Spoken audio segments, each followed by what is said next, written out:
অবস্থাগুলোর অবসান, কাল থেকে শুটিং করে ফিরছেন সমস্ত তারকা কলাকুশলী টেকনিশিয়ানরা, সেই রকমটাই জানা গেল আজকের এই সাংবাদিক বৈঠকে। দেখে নিন কি হলো, কি জানালেন তাদের স্টেটমেন্ট, মমতা ব্যানার্জির সাথে তাদের কি কথা হলো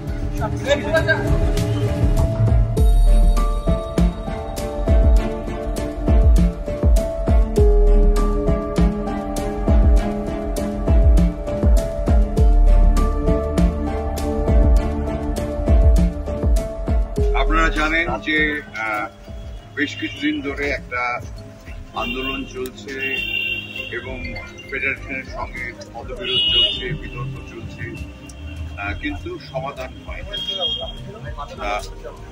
বুম্বার একটা ইনিশিয়েটিভ ছিল যেটা এখন চিফ মিনিস্টারের সঙ্গে আমরা যোগাযোগ করি। উনি প্রথমে বলেছিলেন যে না, এটা আপনাদেরই সমাধান করতে হবে, আমি করব না। শেষ পর্যন্ত দেখলাম যখন হচ্ছে না, তখন বুম্বা, আমি আর দেব আমরা আজকে মমতা ব্যানার্জির সঙ্গে দেখা করি। তারপর বুম্বা একটু এদিকে এসো, দেখা করি এবং এখানে বুম্বার একটা বিরাট ইনিশিয়েটিভ রয়েছে, কারণ কাল থেকে উনি যোগাযোগ করছেন করে আমরা বলি যেরকম অচল অবস্থা, উনি কতগুলো ব্যাপারে আমাদের মানে সাজেশন দেন এবং ঠিক করে দেন যে এই জিনিসগুলো হওয়া উচিত আর হওয়া উচিত নয়, এবং সেটার সঙ্গে সেটা পরামর্শ করেই আমরা একটা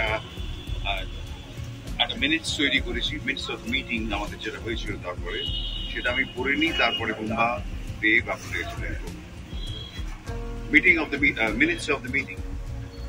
Going forward, Federation cannot ban or non-cooperate with anyone. There will be a review committee chaired by Gautam Ghosh and having Prosenjit Chatterjee, Dev, Indrajit Sen and Arup Vishwas as initial members and representation from all guilds. All standard operating practices and areas of jurisdiction in film, TV, OTT, diploma film, independent films, ad films and like double payment, minimum technicians, etc.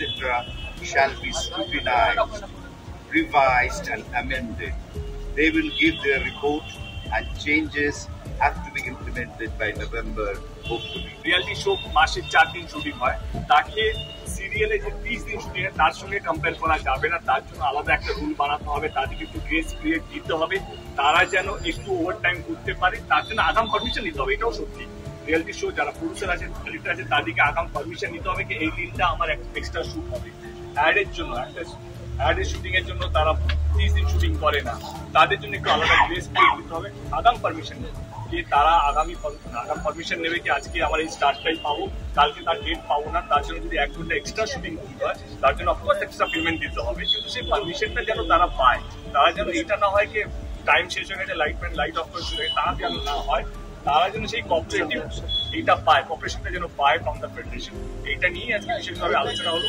আমি একটু আজকে একটু early, আজকে পক্ষকে এক জায়গায় নিয়ে আসা হলো, কাল থেকে শুটিং শুরু হবে। এই 3 মাসের মধ্যে এই নিয়ম কানুনগুলো যেগুলো হেরফের হবে, নতুন নিয়ম কি হবে, এবং এইটা দিদি আমাদেরকে ডেডলাইন দিয়েছে নভেম্বর এন্ডের মধ্যে এই নতুন নিয়ম বা যে পুরো নিয়মগুলো যেগুলো একটু দরকার আছে, একটু উনিশ-কুড়ি করার দরকার আছে, সেইগুলো সমস্ত কিছু চেঞ্জ করে বাই নভেম্বর এন্ডের মধ্যে যেন নতুন রুলটা শুরু হয়, যেটা সুস্থ পরিবেশ, যেন ফেডারেশন টেকনিশিয়ানের জন্য কোনো হকটা যাতে না মারা যায়, তাদের যেন অধিকারটাকে যেন আমরা না বন্ধ রাখি, তারা যেন তাদের অধিকারটা পায়। At the same time producer, director যারা একটু কি বলবো, যাদের কম বাজেট থেকে আরম্ভ করে যারা ইউটিউবের জন্য কাজ করতে যায়, ওটিটির জন্য কাজ করতে যায়, রিয়েলিটি শো বা ডিপ্লোমা ফিল্ম, ইন্ডিপেন্ডেন্ট ফিল্ম, বা যাদের বাজেট 10 লক্ষ টাকা আছে, তারা কিভাবে 10 লক্ষ টাকার মধ্যে তাদেরকে যেন ত্রুটি না করতে হয়, কোড আনকোড, তারা যেন ফেডারেশনের নিয়ম তাদের জন্য যেন আলাদা, তারা যেন আলাদা নিয়ম তাদের জন্য হয়, তাদের বাজেটকে মাথায় রেখে তাদের জন্য যেন আলাদা নিয়ম হয়। এইটাই আজকে আমাদের সিএম এর সামনে আলোচনা হলো এবং কোথাও জন্য দুপক্ষই সহমত হলো, ফেডারেশন এবং আমরা। এবং আগামী দিন আমার কোথাও যেন মনে হয় কি যে দিনগুলো যদি সব ঠিকঠাক থাকে তো একটা সুন্দর একটা পরিবেশ, এবং সব টেকনিশিয়ান, সব ডিরেক্টর, সেই ডিপ্লোমা এসআরএফ পাস আউট হোক বা যেখান থেকে হোক, তারা যেন তাদের মতো করে কাজ করতে পারবে এবং প্রত্যেকটা টেকনিশিয়ান যেন ব্যস্ত থাকে। আমাদের 8,500 থেকে 9,000 টেকনিশিয়ান আছে, সবাই যেন কাজ পায়, সবাই যেন ব্যস্ত থাকে, সবাই যেন মাথা উঁচু করে সম্মান পেয়ে যেন কাজ করতে পারে, এইটাই আমাদের উদ্দেশ্য। তো ওনাকে নাকি লেখালেখি হচ্ছে এরা ওরা কারা, আসলে তো আমরা, এবং আমাদের আলটিমেটটা কি, দর্শক আনন্দ, এরা ওরা কেন, মানে এটা আমি বুঝতেই পারছি না, মানে এটা কোনো কারণ আমি এখনো বুঝতে পাইনি।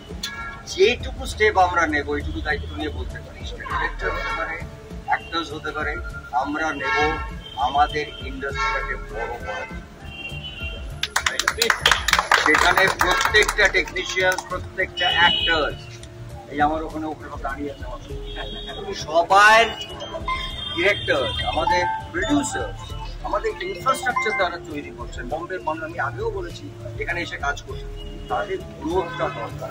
আমরা কিন্তু একটা হয়ে গেছে, আমার আমরা 2 বছর কাজ করেছি, আমার ছোট ছোট বাইরে এখন এখানে এগোবে, and we want to C the growth. এটা কারোর আমরা আর টেকনিশিয়ানদের কথা বলছেন, ডিরেক্টরদের কথা বলছেন, আমি বারবার বলেছি অ্যাক্টার্স, ডিরেক্টরস অ্যান্ড টেকনিশিয়ানদের সম্পর্কটাকে মাঝখানে বোধহয় কেউ ঢুকতে পারে, এবং বাড়ি বোর্ড হতে পারে, রাইট? তো এটা একই রকম ভাবে মুখ্যমন্ত্রী আমাদের অভিভাবক, ফেডারেশনের অভিভাবক, তিনি আমাদের হাতে কাজ ফিরিয়ে দিয়েছেন।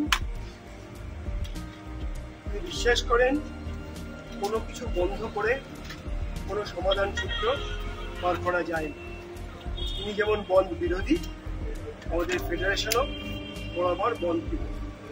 আমরা বিশ্বাস করি আলোচনার মাধ্যমে যে কোনো সমস্যার সমাধান বেরোবে। তিনি আমাকে ফোন করেছিলেন, ফোন করে আমাকে কিছু বিষয় বলেছেন, নির্দেশ দিয়েছেন। আমরা ফেডারেশনের পক্ষ থেকে আগামী দিনে অবশ্যই তাকে মাথায় নিয়ে চলব এবং তার নির্দেশকে অবশ্যই মান্যতা দেব। আমরা বিশ্বাস করি যে কোনো কিছু শুধুমাত্র ইগো দিয়ে হয় না, ইগোটাকে ছেড়ে রেখে আসুন আমরা সবাই কাজ করি এবং এই ফেডারেশন তাদের টলিউডকে আরো বেশি সমৃদ্ধ। মুখ্যমন্ত্রীকে অনেক ধন্যবাদ, তার কারণ হচ্ছে যে উনি বুঝতে পেরেছেন যে সমস্যাটা কোথায় এবং উনি একটি পথ নির্ধারণ করে দিয়েছেন। বিশেষত ওই যে কমিটিটার কথা বলা হয়েছে এবং সংশোধনের যে কথা বলা হয়েছে, আমাদের সবার যে গ্রিভান্সেস সেইগুলো ওই সংশোধনের মধ্যে দিয়েই আমরা সেটাকে পরিবর্তন করতে পারব। এটা শুধু আমাদের জন্য না, এটা আমাদের সবার জন্য। যে কথাটা একটু আগে গৌতম দাও বললেন, দেবও বলল যে এটা সব গিল্ডের জন্য। এটা শুধু যে আমরা বলছি তা না, টাকা পয়সা থেকে আরম্ভ করে যে নিয়মগুলো আছে সেগুলো কতটা প্র্যাকটিক্যাল বিভিন্ন ক্ষেত্রে। কোনো ক্ষেত্রে ধরুন সিরিয়ালের ক্ষেত্রে একরকম প্র্যাকটিক্যালিটি আছে, সিনেমার ক্ষেত্রে অন্য, তারপরে নন ফিকশনের ক্ষেত্রে নন ফিকশনটা টেলিভিশনের হলেও তার ধরনটা আলাদা। না, এগুলো একটু মাথায় রেখেই আমরা পরিবর্তনের কথা বা পর্যালোচনা করে চেঞ্জেস এর কথা আমরা, এটা যে হচ্ছে সেটার জন্য আমরা সত্যি খুব কৃতজ্ঞ এবং আমি সবাইকে আরেকবার ধন্যবাদ জানাচ্ছি। শুটিং স্কুলের আলাদা একটা বডি, তারা সিদ্ধান্ত করে একটা রুল বুক বানিয়ে দেবেন যেটা নভেম্বরে, যেটা সবাই ফলো করবে, হ্যাপিলি ফলো করবে। কারণ এই কমিটির মধ্যে সমস্ত গিল্ডের লোক থাকবে এবং তার সাথে থাকবেন এক্সপিরিয়েন্স প্রফেশনাল লোক, টেকনিক্যাল লোক যারা আমাদেরকে গাইড করবেন। কাজে এইরকম একটা অবস্থাতে দাঁড়িয়ে এবং পাশাপাশি রাহুল এমনি ওর কাজ থেমে গেছে, থেমে যাওয়ার পরে এই অবস্থা ঠিক জানেন আপনারা, ও গুছিয়ে টুচিয়ে নিয়ে পরের সপ্তাহে কাজ শুরু করবে। আর বাকি যাবতীয় শুটিং আমাদের শুরু হয়ে যাবে কাল থেকে। কাজে এটা একটা খুব ভালো খবর। আমি আন্তরিক আবার কৃতজ্ঞতা জানাই 3 জন মানুষকে যারা দাঁড়িয়ে থেকে এটা করেছে। এবং পুজোর আগে কাজ, মানে মানুষের বসা দরকার পুজোর ছুটির আগে, ফলে কাজ দীর্ঘদিন বন্ধ থাকলে অসম্ভব আমাদের টেকনিশিয়ানদের। এবং আমার এই টেকনিশিয়ান ভাইদের আমার একটাই কথা বলবার, এই হয়তো এই যে আমাদের এই যে আপত্তি, এই যে আমাদের কাজ বন্ধ করা, এই সমস্ত কিছুর পরে যে এই পয়েন্টসগুলো এসেছে, এই পয়েন্টসগুলো কিন্তু মাথায় রাখবেন। শুধুমাত্র ডিরেক্টরস গিল্ডের পয়েন্টস নয় একটাও, সমস্তগুলো বাকি 25টা যে গিল্ড তাদের সবার জন্য কিন্তু।